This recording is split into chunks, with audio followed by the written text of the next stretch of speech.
پیوست به نور.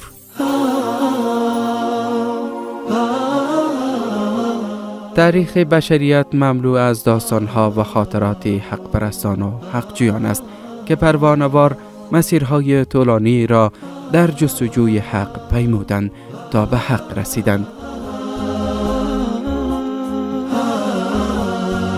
پیوست به نور دریچه به سوی بیان خاطرات و مسیر پرخم و پیچ حق جویان تا رسیدن به حق. این برنامه را پنجشنبه ها ساعت 8:30 صبح و تکراری آن را جمعه ها روی همین ساعت از رادیو حریت شنونده باشید. بتقوى الإله نجا من نجا وفاز وصار إلى ما رجا ومن يتق الله يجعل له كما قال من أمره. بسم الله الرحمن الرحیم. با وجود آنکه بیش از 1000 سال از بعثت رسول گرامی اسلام حضرت محمد صلی الله علیه و سلم می‌گذرد، هر روز تعداد کثیری از انسان‌های حقیقت جو، آزاداندیش و بیداردل جهان به اسلام گرویده و مسلمان می‌شوند.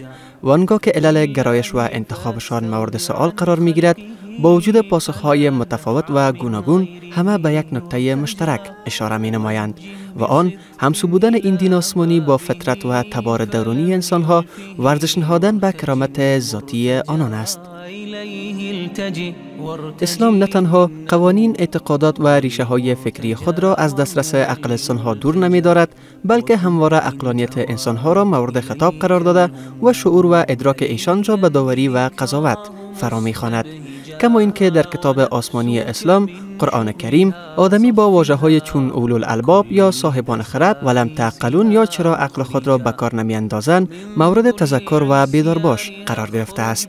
در اسلام وعدهگاه انسان با خدا تنها مسجد و محراب نبوده، بلکه همه صحنه‌های زندگی و عرصه‌های جامعه می‌تواند محل ملاقات قلبی انسان با خالق یکتا باشد و هر فعالیت و تلاش سازنده‌ای که با نیت خالص صورت پذیرد می‌تواند عبادت تلقی شده و اجر و پاداش داشته باشد. خدای متعال در آیه 30 سوره روم چنین می‌فرماید: ترجمه: پس تو روی به جانب آیین پاک اسلام آور و پیوسته از دین خدا که فطرت خلق را به اساس آن آفریده پیروی نما که هیچ تبدیل در خلقت خدا نیست. این است آیین استوار، لیکن بیشتر مردم نمی‌دانند. به این ترتیب اسلام همان دینی است که خداوند کریم جل جلاله فطرت آدمی را بر مبنای آن سرشته و خلق نموده است. مادامی که فطرت را زنگارهای دنیوی نپوشانده باشد، انسان در مواجهه با اسلام آن را به عنوان دین خود پذیرفته و تسلیم می‌گردد. افرادی که امروزه پس از گذشت قرنها از ظهور اسلام به سراغ این دین آسمانی رفته و آن را با اختیار کامل و در کمال درایت برمی‌گزینند، بیشک زنگارهای بسیاری را از فطرت خود زدودند. لذا مطالعه سرگذشت این افراد می تواند برای همه انسانها از جهات متعدد مفید و آموزنده باشد. روی این منظور رادیو حریت روزهای پنجشنبه ساعت 8:30 قبل از ظهر برنامه را تحت عنوان پیوست به نور به نشر می سپارد. وكن إن توالت إليك الهموم مليا بذكراه مستبهجا. سلام و عرض ادب و حرمت خدمت شنونده های محترم رادیو حریت 88.5 FM. جای مسرت و خوشحالی است که با برنامه جدید فرهاد صاحبزاده دوباره در خدمت شما قرار گرفته است. امیدوارم هر جا که هستید خوب و خوش و سرحال و منور از نور ایمان باشید. إذا خالت النفس من إثمها تجلى الضحى. برنامه جدیدی که امروز در نخستین جلسه آن در خدمت شما قرار گرفتیم، برنامه است تحت عنوان پیوست به نور. در این برنامه می‌پردازیم به داستان آنهایی که مسلمان شدند و اینکه چگونه اسلام را یافتند و با کدام سختی‌ها و مشقت‌ها و بعد از چقدر جستجوها و بعد از چقدر کشمکش‌ها توانستند به این دین آسمانی روی بیاورند. در نخست داستانی می داشته باشیم از آنهایی که مسلمان شدند و اینکه چگونه مسلمان شدند و اینکه چگونه به اسلام پیوستند و بعد از اسلام چگونه زندگی داشتند را دنبال می‌کنیم. بعد از ختم داستان صحبت می داشته باشیم با عالمان دین و از آنها می پرسیم و سوال می داشته باشیم و توضیحات می خواهیم در مورد اینکه اسلام چه مزیت‌ها و برتریت‌هایی دارد، چگونه توانسته این دین تا به امروز هزارها انسان را به طرف خود بکشاند و با گذشت صدها سال هنوز هم انسان‌هایی که سایر ادیان را دارند و با وجود اینکه اسلام هراسی توسط نیروهای استعماری و حکومت‌های مستبد در کشورهای مختلف جهان هم‌روزه در حال پخش و نشر هستند، چگونه یک مرد و یا یک زن میآیند و به طرف اسلام حرکت می‌کنند. و در بخش اخیر برنامه‌مان صحبت می داشته باشیم با جوانان مسلمان، این که اسلام چه مزیت‌هایی دارد و از دید آنها اسلام چیست. امیدوار هستم که تا اخیر برنامه مرا همراهی کنین و همیشه با برنامه پیوست به نور باشین.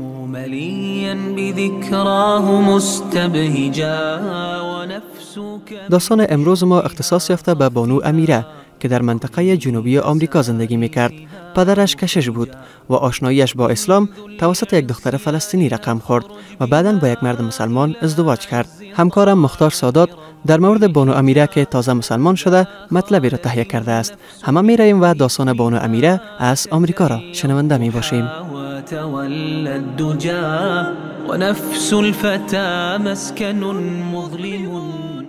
راهی به سوی پارادایس. خانم امیره زنی امریکایی که مسلمان شده است میگوید از پدر و مادر مسیحی در ولایت ارکنساس ایالات متحده امریکا متولد شدم. پدرم در آنجا مزرعه سرسبزی داشت که من در آن پرورش یافتم. وی در کلیسای محلی معدانیه موعظه میکرد و مادرم زن خانه‌دار بود. من تنها فرزند خانواده بودم. دوستان عربم مرا آمریکایی سفید می‌خواندند، چرا که اصلاً به تبعیض نژادی معتقد نیستم. طایفه معدانیه طایفه مسیحی مثل کاتولیک و دیگر شبهه‌های مسیحیت می باشد، با ایمان به ثالوث و اعتقاد به این که مسیح پسر خداست، اما در تعالیم خود متفاوت می باشد. در دهکده ما فقط سفید پوستان مسیحی زندگی می کردند و تا فاصله 200 میلی اثری از ادیان دیگر نبود و تا چندین سال فردی خارج از تهران ندیده بودم. در کلیسا با ما می آموختند که انسانها با هم مساوی اند، اما هرگز برای این تعلیم انعکاسی در واقعیت نیافتم. اولین باری که با یک مسلمان روبرو شدم زمانی بود که در پوهنتون ارکنساس درس می‌خواندم. باید اعتراف کنم در آغاز از لباس‌های عجیبی که زنان و مردان مسلمان می‌پوشیدند متعجب بودم و باور نداشتم که زنان مسلمان موهای خود را پنهان می‌کنند و همین علاقه به مطلع شدن از موضوع مرا برای اولین بار به شناختن زن مسلمان برانگیخت و آن برخوردی که مسیر زندگیم را برای همیشه تغییر داد، به گونه‌ای که هرگز آن را فراموش نخواهم کرد. اسمش یاسمین بود و در فلسطین متولد شده بود. ساعات متمادی در کنارش می نشستم و گفته‌هایش را در مورد سرزمین، فرهنگ، خانواده و دوستانی که بسیار دوستشان می داشت گوش فرا می دادم. اما بیشترین چیزی را که به آن عشق می ورزیدم دینش اسلام بود. یاسمین به گونه‌ای از خود باوری رسیده بود که هرگز مانندش را در انسان دیگری مشاهده نکرده بودم. او برایم در مورد پیامبران و خدا صحبت می‌کرد، به این که جز خدای یگانه بی شریک کسی را نمی‌پرستد، خدایی که او را الله می‌خواند. سخنانش در مقابل استدلالات من قانع کننده و صادق به نظر می رسید و همین صداقت و قناعت وی برایم کافی بود. اما خانواده‌ام از آن دوستم هیچ اطلاعی نداشتند و یاسمین تمام کوشش خود را به خرج می‌داد تا مرا قانع سازد که اسلام تنها دین حقیقی است که زندگی طبیعی را سر و سامان می‌بخشد. من دیدم که آخرت برای او خیلی مهمتر از این دنیای فانی بود. او برایم میگفت ما در زندگی دیگر خود در جنت یکدیگر را ملاقات خواهیم کرد. زمانی که به سوی فلسطین رهسپار شد هر دو می دانستیم که شاید هرگز بار دیگر در این دنیا یکدیگر را نبینیم. گریه کرد و خواهش نمود که مطالعات خود را در مورد اسلام ادامه دهم تا امکان ملاقات در جنت برایمان میسر شود. تا همین اکنون پیوسته گفته‌هایش در گوشم تکرار می شود. از اولین روزی که با هم روبرو شدیم مرا امیر صدا کرد.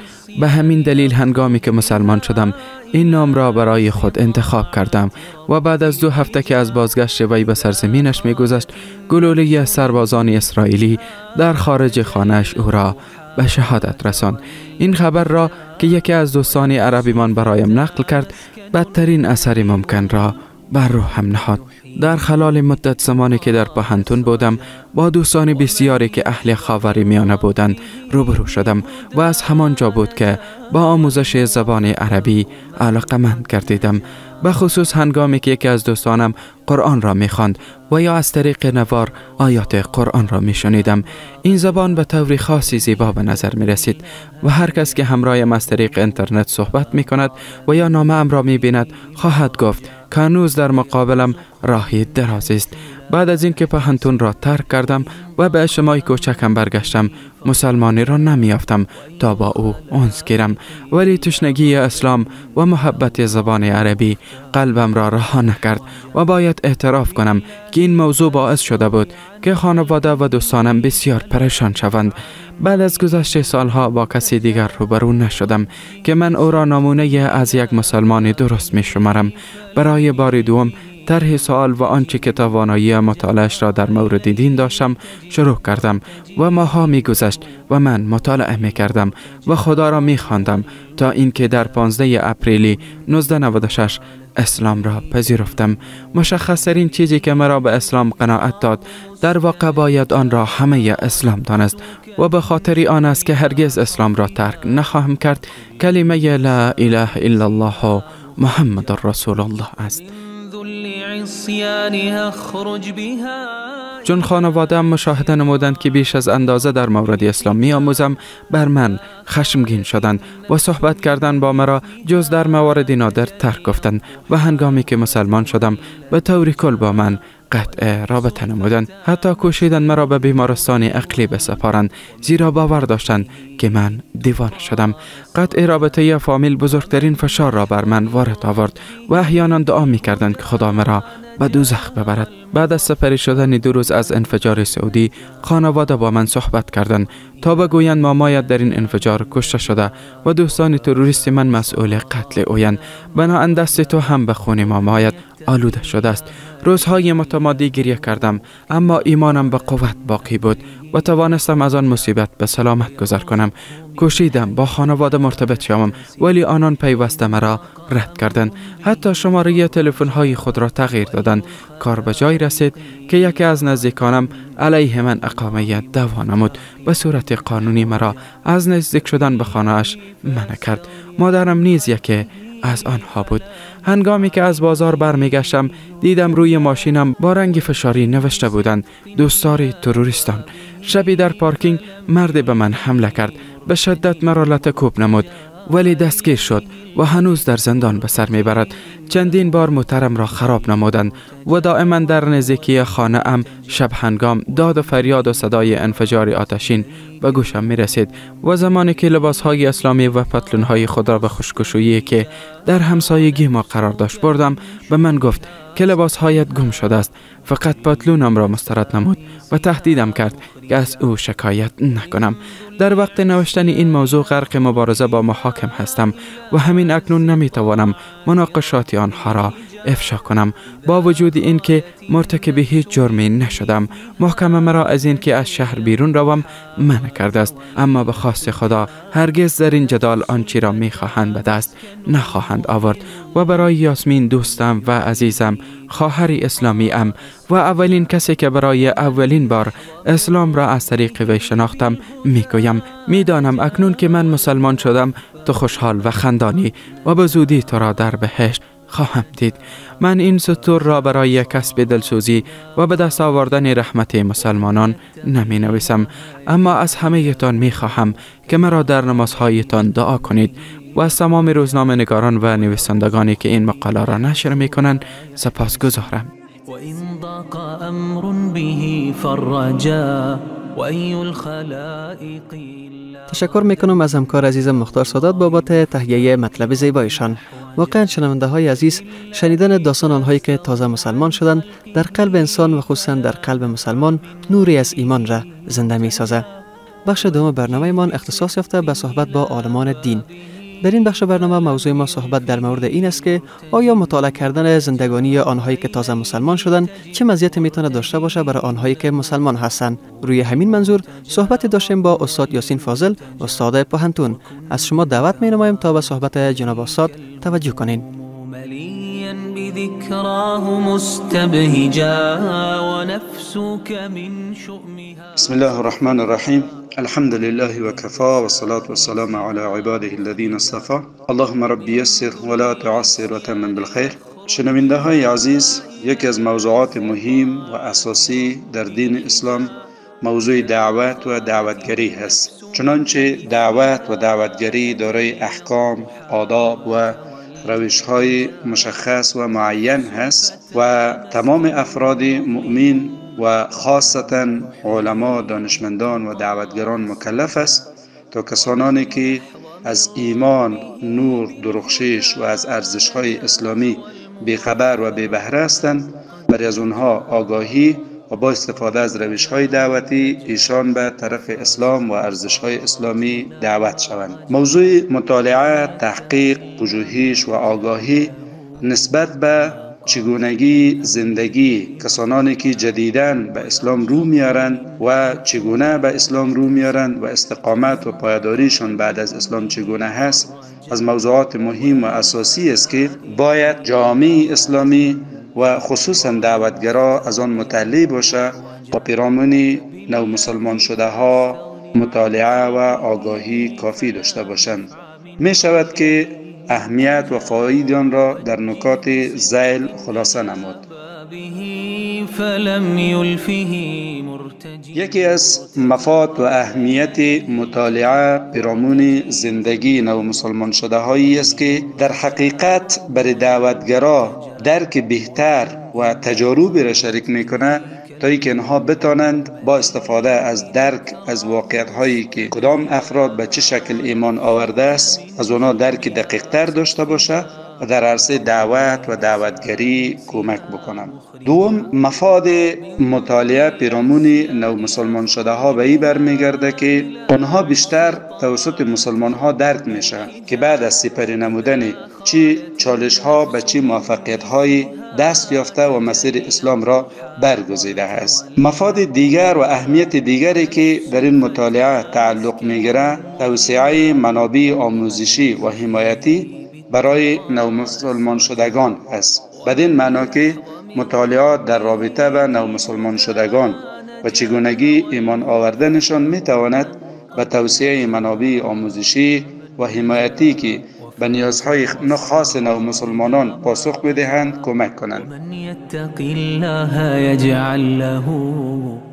موضوع بعدی ایجاد تنوع فرهنگی در جامعه اسلامی است. آشنایی با داستانهای مختلف نو مسلمانان می تواند تنوع فرهنگی و اجتماعی جامعه اسلامی را افزایش دهد و به ایجاد یک جامعه چند فرهنگی و پذیرا کمک کنند. چنانچه دین اسلام دین جهانی همه شمول و همه جانبه می باشد، زیرا الله متعال در رابطه با بعثت پیامبر اعظم صلی الله علیه و سلم می فرماید و ما ارسلناک الا رحمتا للعالمین، یعنی پیامبر صلی الله علیه و سلم رحمت برای همه بشریت فرستاده شدند.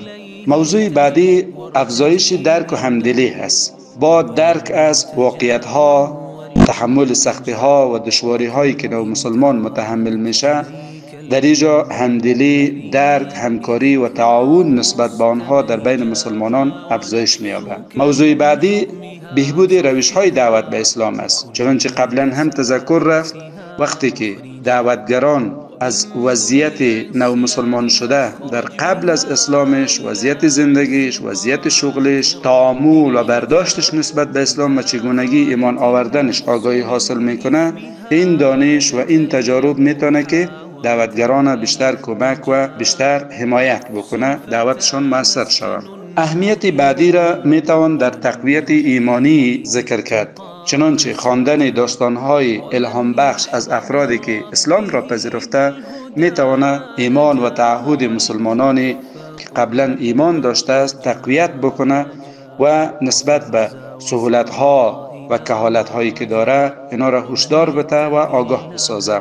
و آخرین مفاده که میشه ذکر کرد موضوع پشتیبانی و مشاوره بهتر برای نو مسلمان شده هاست، چنانچه این مطالعات میتواند به توسعه برنامه‌های آموزشی و حمایتی ویژه برای نو مسلمانان کمک کند و اطمینان حاصل شود که آنان حمایت‌های لازم را در جامعه اسلامی دریافت می‌کنند. و در آخر میشه که بهبود ارتباطات بین المللی را هم ذکر کرد. پس در کل میتوان گفت که موضوع ایمان و ایمان آوردن که یک امر فطری و سنتی هست که بر اثر دعوت و دعوتگری داعیان موفق شکل میگیره. آگاهی و رساندن این موضوع برای جامعه و فرد مسلمان از خاطرات، داستانها و وضعیت‌های نو مسلمان شده ها از موضوعات مهم و حائز اهمیت هست و این موضوع نیاز به موجودیت چنین برنامه‌های را داره تا اینکه جامعه اسلامی آگاه شود که دعوتگران چه تلاش‌هایی را به خرج می‌دهند و در نتیجه انسان‌هایی که به طرف نور اسلام رو میاره اینا چه سختی‌ها، مشکلات و یا چه افتخارات و چه داشته‌هایی را که در بیرون از اسلام داشته ترک میکنه، اما زندگی فقیرانه اما آرام مملو از سکون و آرامش تایید میکنه. السلام علیکم و رحمت الله.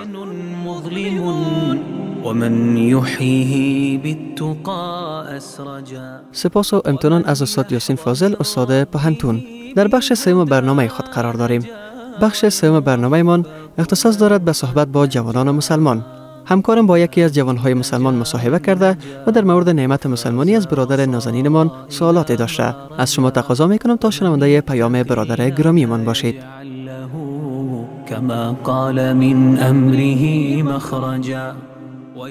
به نام خدا عنایت هستم از شهر کابل و شکر الحمدلله در یک خانواده اسلامی به دنیا آمدیم و خداوند سپاسگزار هستم که در بین تقریبا چیز بیشتر یا کمتر 8 میلیارد انسانی که در روی کره زمین زندگی میکنن با ادیان مختلف مرا در یک خانواده مسلمان به دنیا خلق کرد. خداوند قادر و توانا است و در هر خانواده میتونست مثلا که مرا به دنیا بیاره، اما این نعمت بود که از طرف خداوند بر ما داده شد و خداوند سپاسگزار هستم و از خداوند میخوایم مرا توان بیشتر بده تا در راه دینش و در راه دین رسول الله صلی الله علیه و آله و سلم کوشش بیشتر کنم، از اصلاح خود گرفته تا اصلاح مردم و حتی اگر خداوند توفیق بده دیگران را دعوت کنم به اسلام. اسلام دینی است که به تمام عرصه های زندگی در قرآن کریم و یا در سنت پیامبر صلی الله علیه و سلم برنامه داره. یکی از مزیت‌های بسیار کوچکی که در دین اسلام وجود داره سلام دادن به یک دیگر است. سلام دادن یکی از فضایل است که وقتی ما به طرف مقابل سلام میتیم در دل از او احساس امنیت، آرامش، همدیگر پذیری و احترام ایجاد میشه و برعکس همه قسم کو سلام ما را علیک میگیره امی احساس مثلا احترام، همدیگر پذیری بین ما ایجاد میشه و این اگر ما فلسفه شده بین تمام مسلمان ها فکر کنیم، وقتی تمام مسلمان ها به یک دیگر سلام میتن یک جامعه همدیگر پذیر به وجود میاد و این یکی از کوچکترین مزیتایش است و ما بسیار خلاصه گفتم وقتی که درباره فلسفه سلام دادن اگر ما بحث کنیم شاید کتاب ها نوشته شود و شکر الحمدلله که مسلمان هستم و خداوند به تمام جوانای مسلمان این توفیق عطا کنه که در دین خود تحقیق کنن و بتوانن حداقل مسلمان خوب بر خودشان باشن. إلى الله مفتقرا أحوجا فبالله فاستغني. شنونده های عزیز رادیو حریت، رسیدیم به پایان نخستین برنامه پیوست به نور. امیدوار هستم که مورد علاقه تان قرار گرفته باشد. تا برنامه بعدی شما را به خداوند متعال میسپارم. اوقات خوب و خوش داشته باشید. مرتجى إليه التجئ وارتجي إنه هو المرتجى وهو الملتجى وكن إن توالت إليك الهموم مليا بذكراه مستبهجا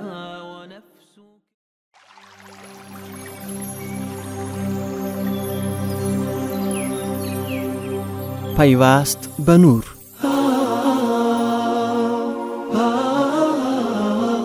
تاریخ بشریت مملو از داستانها و خاطرات حق پرستان و حقجویان است که پروانه‌وار مسیرهای طولانی را در جستجوی حق پیمودند تا به حق رسیدند.